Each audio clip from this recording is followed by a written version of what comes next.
Web design is broken. Cue the music. Today is the culmination of this journey into budget. I hope you have enjoyed it. Thank you so much for joining me on this journey.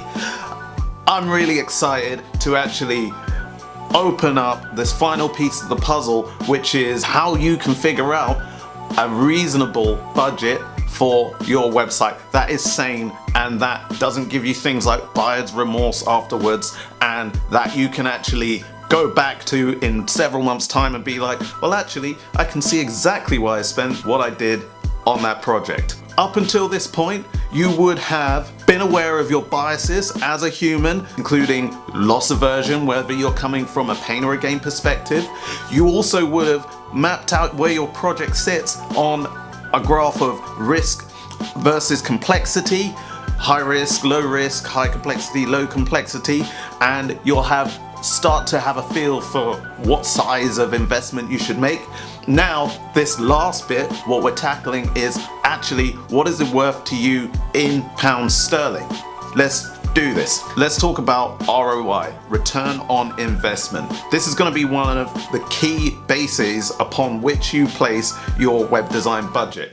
You're not doing this for your health. Well, at least most people aren't doing this for their health. If you're a commercial organization, even if you're a charity, there is some metric by which you will judge the success of any project that you undertake. Websites are no different. I'm going to use money because that's the world that I live in. Most of my clients are commercial organizations. At some point it boils down to how much money are we going to make out of it.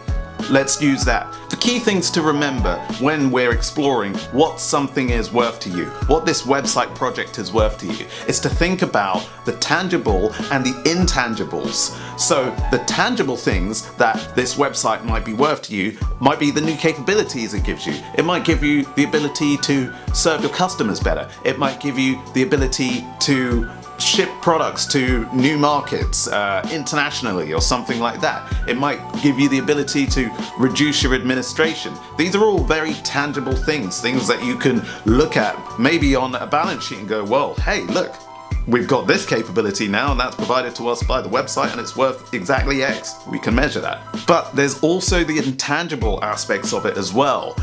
Brand recognition, thought leadership, social influence, things like this.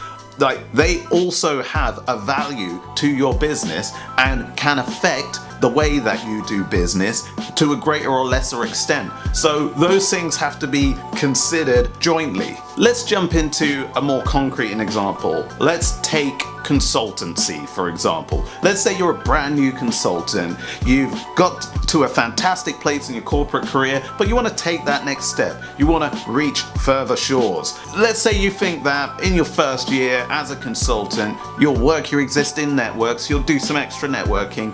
You think you could land, say, 5 clients in your first year, and let's say that those clients pay you about £10,000 each. Year 1, £50,000. I don't know, 20% profit, so you got 10 grand profit. Fantastic. Great business, nice. Now you also see the value that other consultants before you have got out of having a good website. You've seen how it's made them look a lot more credible. You've seen how they've used it as a platform for their thought leadership.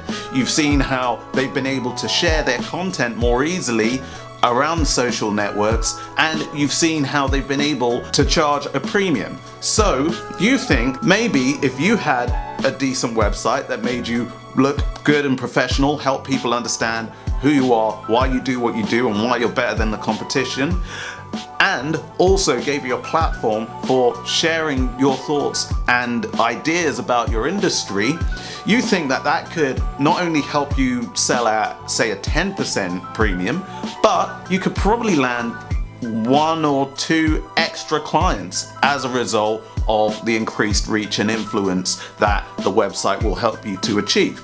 That year 1 starts to look a lot different.